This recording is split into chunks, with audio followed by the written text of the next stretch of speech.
Welcome to the UTrada MT4 tutorial video. In this video, we will cover the basics of the market watch and settings that we recommend you implement before you begin your trading journey.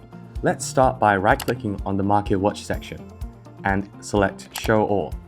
This will release all the existing symbols and its current bidding and asking price, its current spread, which is represented by the exclamation mark, and also the highest and lowest price, and also the current time, which is currently GMT plus 3. So now let's click and drag or right click on your desired symbol and select chart window. And to enter full screen, select this.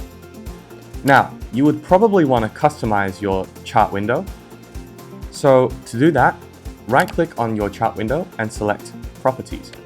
Here you can adjust the colors of your background, bars, line, etc. And select OK once you are finished. If you wish to zoom in or zoom out, it is right here. And it is pretty clear that we are currently using a bar chart. If you wish to use a line chart, simply select this. But today, in this tutorial video, we will be using candlesticks, which is the one in the middle. And now, once you are finished with the basic settings of your chart window, we recommend you to save it into a template by right-clicking on the chart window, select Template, and select Save Template. The reason that we recommend you to do so is because despite you can just drag and drop and replace your desired symbol, for some traders it is relatively difficult to track back to the symbols they were trading on from this huge list.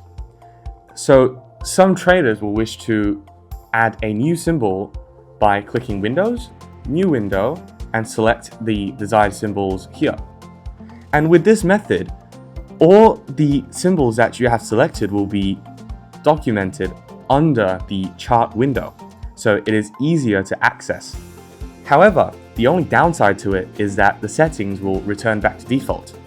And this is why we suggest you to save it into a template, because all you have to do is right click on the chart window once again, go to Template, go to Load Template, and select the Save Template, select Open, and now you have the exact same settings as your desired chart windows settings. And that will be all for today's tutorial video, and thank you for watching.